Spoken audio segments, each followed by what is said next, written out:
villes d'Europe.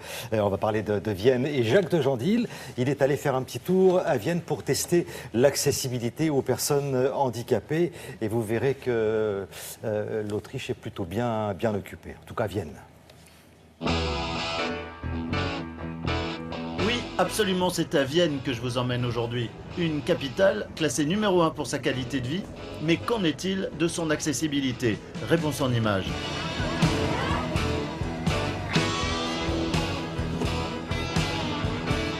C'est très important de communiquer que Vienne est une ville accessible à tous. Au début, il y a la loi qui dit qu'il doit avoir les mêmes droits pour les personnes handicapées. Et peu à peu, les gens s'y habituent et prennent conscience et ça devient normal, disons.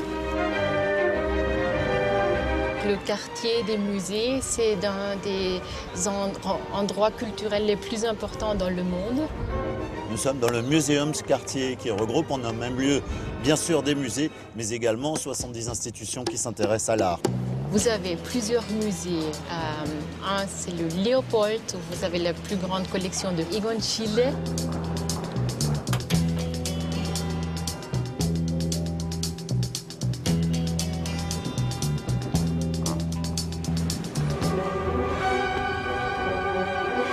Belvédère, c'est un château qui est aujourd'hui musée et au Belvédère supérieur se trouve une des œuvres d'art les plus importantes de Vienne, le fameux Baiser de Gustav Klimt, un des plus importants artistes d'Autriche.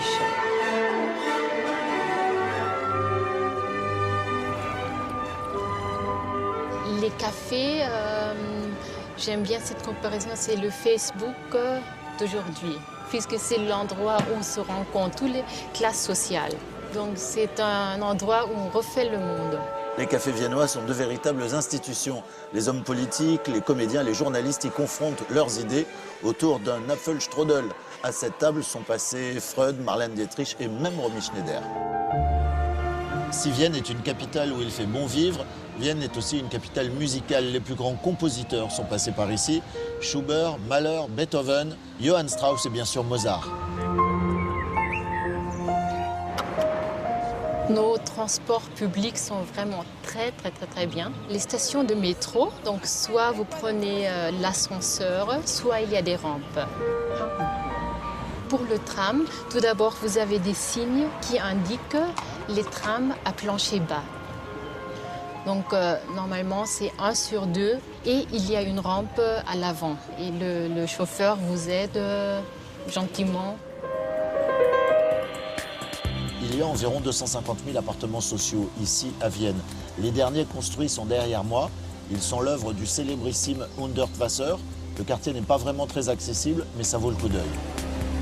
Moi, je vous conseille de rester au moins 3 nuits pour avoir 4 jours, puisque bon, le centre-ville est petit, mais vraiment la belle chose, c'est respirer, Vienne, se promener, aller dans les musées, et là, il faut du temps.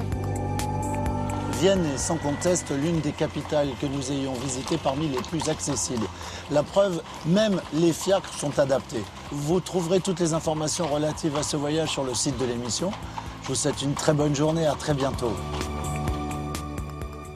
Merci beaucoup Jacques. On va passer maintenant à la revue de presse. Et la revue de presse aujourd'hui, elle est signée Frédéric Vian.